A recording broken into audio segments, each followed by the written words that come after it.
Hi, this is Michelle Price, and I'm a nurse practitioner student at Auburn University. And today we're going to do a laceration repair using sutures. And what we want to do first is we want to make sure that our hands are clean, and we would put on clean gloves. Now, for the purpose of this video, I will not have gloves on, but I will tell you that you can use regular exam gloves to first irrigate the wound, and that's how we're going to prepare the wound first. So you're going to want to flush that wound with normal saline, using a syringe and preferably the ones that have the splash guard on it. Using that syringe, flush that wound, make sure you have all debris, it's clear of all debris, and you don't want to sew that up and put sutures in if it has any debris in it, so you want to make sure it's clean. So you're going to flush and flush and flush and flush. You can also use an antiseptic like betadine around the wound. You don't want to get that inside of the wound, but clean that around the wound. So you don't need a sterile field for that, but when you get ready to do the suturing, you're going to want a sterile field, sterile gloves.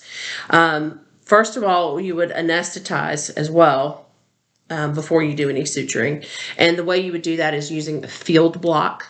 Is the typical and best way to kind of anesthetize the wound, using lidocaine, or you can use lidocaine with epinephrine. Do not use epinephrine if it is involving any digits, fingers, toes, also noses, ears, or the penis, because it can necrose the tissue. So it cuts off blood supply and necroses the tissue.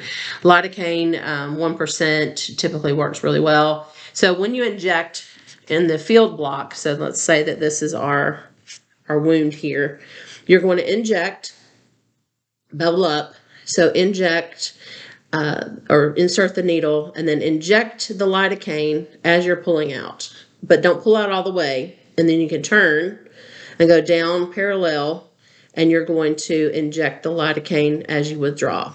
And then you can go this way parallel, inject as you withdraw. Okay, and again this way.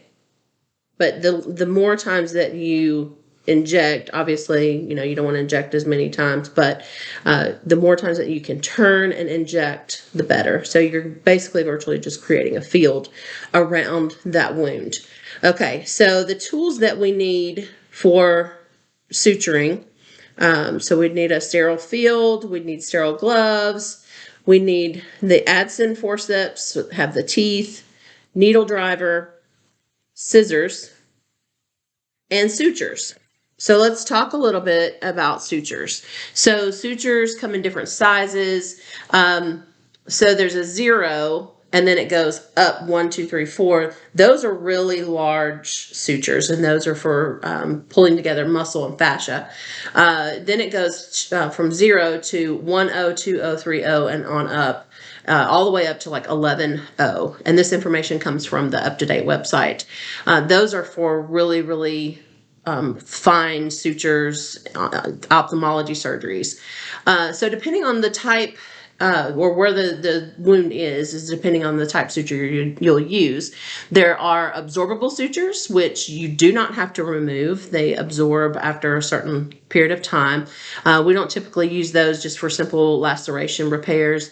We definitely use the non-absorbable, and those come in 2 different types: silk and nylon. So today I have some silk. Okay, and these happen to be 4.0. So depending on where the wound is, if it's a facial wound, you're going to want to use a smaller suture, typically like a 6.0. If it's a scalp, you might want to use, maybe a 6.0 as well, or you might want to use a 4 or 5.0. 4 or 5.0 is good for all over the body. For rest of areas, but really for the face, you want to use smaller sutures because you want to minimize the scarring.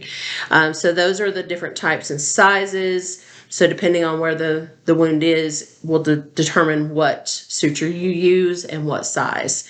And for today, we have the silk 4.0. Also, for the wound closure, you may want to have a drape, sterile drape over that. And for today's demonstration, I don't have a sterile drape to go over that. So once we've anesthetized the wound and we can kind of do a field or check with forceps, kind of pinch to make sure that they are not feeling anything. Once that's done, we have our sterile field, our hands are clean, we got sterile gloves on. We're going to take our sutures and our needle driver. We'll grab the sutures with the needle driver. Okay. So here's our needle. And you're going to want to hold the needle driver ring finger and thumb in the holes, and then your middle finger and your index finger kind of stabilize it. When you grab the needle, you go 2/3 of the way back and grab it that way. Pull these sutures out. Okay, so we have our forceps. Here's our wound. We're going to hold the tissue with the forceps. Now, when we go into the wound, we need to enter in at like a 90-degree angle. Okay. And then I'm going to enter in and I'm going to go ahead and go up the other side. And that side keeps wanting to get tangled here. Okay. So I enter at 90 degrees, and then that means I can come up at 90 degrees on the other side. Then I grab the needle and I'm going to pull all the way through, leaving a little tail. And notice I didn't pull with this needle, because if you pull up, you could tend to poke yourself or someone else. So I'm pulling that through with the hand, which would have sterile gloves on it normally. Okay, so now once you've got that, you're going to want to wrap it around the needle driver about 3 times. Okay, and then grab that tail and pull. Okay, and you're going to pull it down. You're going to approximate the wound edges, evert them a little bit. You don't want to pull it too tight because you don't want to strangulate the tissue. Then I'm going to go the opposite way 3 times. Grab and pull. Okay, and that kind of locks it down. And then I can just go 1 time, pull, and you want to do about 4 or 5 knots.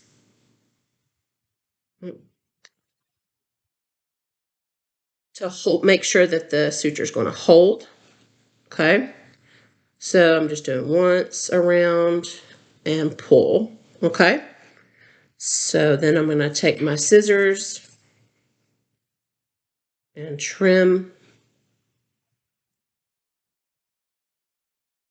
Okay, and now I'm ready to do another suture. Grabbing the needle about 2/3 of the way back again, and I'm just going to repeat. Spacing, the more or the closer they are together, the more scar it creates. So you don't want them too close together, but you do want to make sure you get good closure. So I'm going to go here, up through the other side.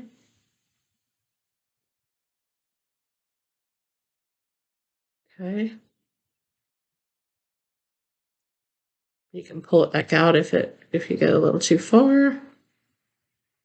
Okay.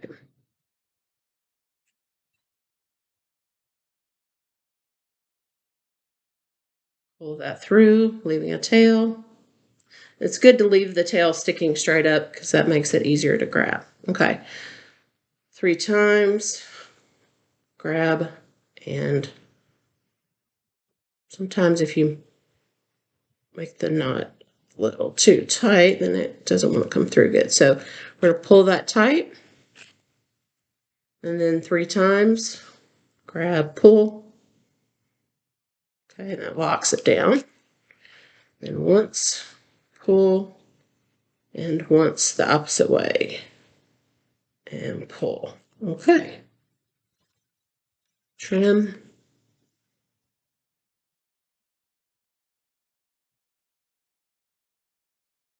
You also want to pull the knot away from over the center of the wound. So I like to pull the knot up there. Okay, let's grab again. We'll do 5 of these. Okay. Forceps.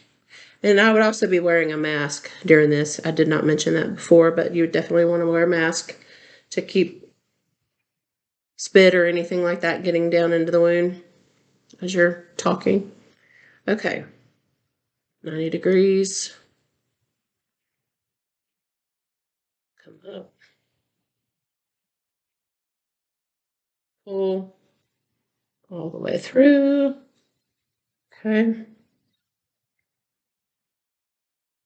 3 times. Pull. Okay. And then go the opposite way.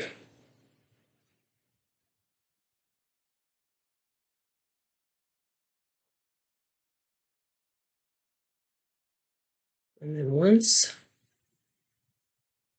And another one time.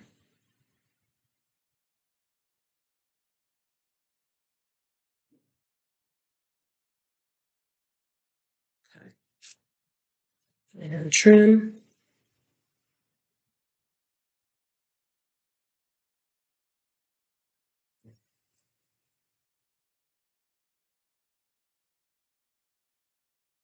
Okay.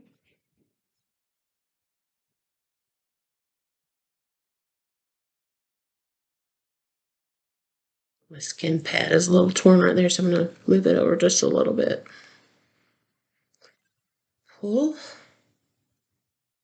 Okay.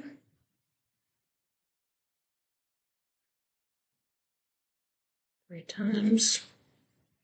And pull, locking it down with the next one. 3 times and pull the opposite way. Lock that foot down. Okay, and then once, grab the tail here. And once again, the opposite way. Okay.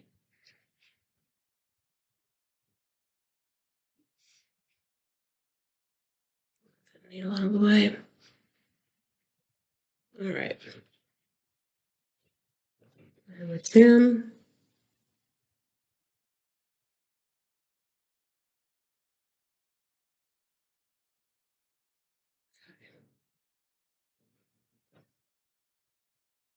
And the knots up, and now we're going to go for our final suture.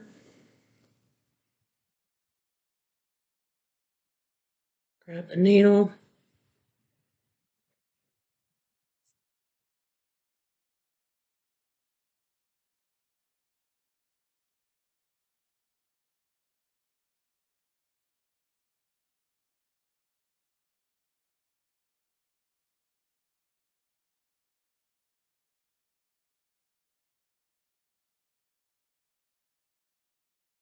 Pull.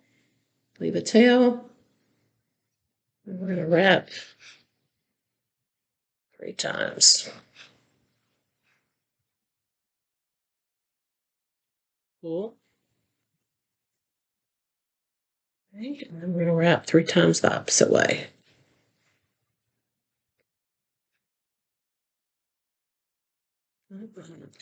Okay, so we're going to wrap 3 times. And let's make 3 times again. And lock it down so that it won't come loose. And now 1 time.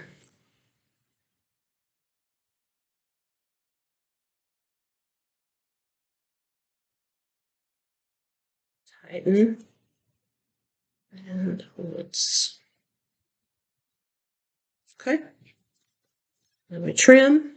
And then once you have it all sutured, so here's the 5 interrupted sutures. Once you have that done,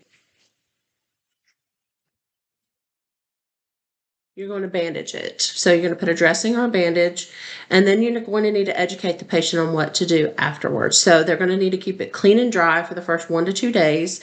After that, they can remove the bandage and they can wash it gently with mild soap and water 1 to 2 times a day. You need to let them know that they don't need to submerge it. So no swimming, no baths. That increases the risk of infection.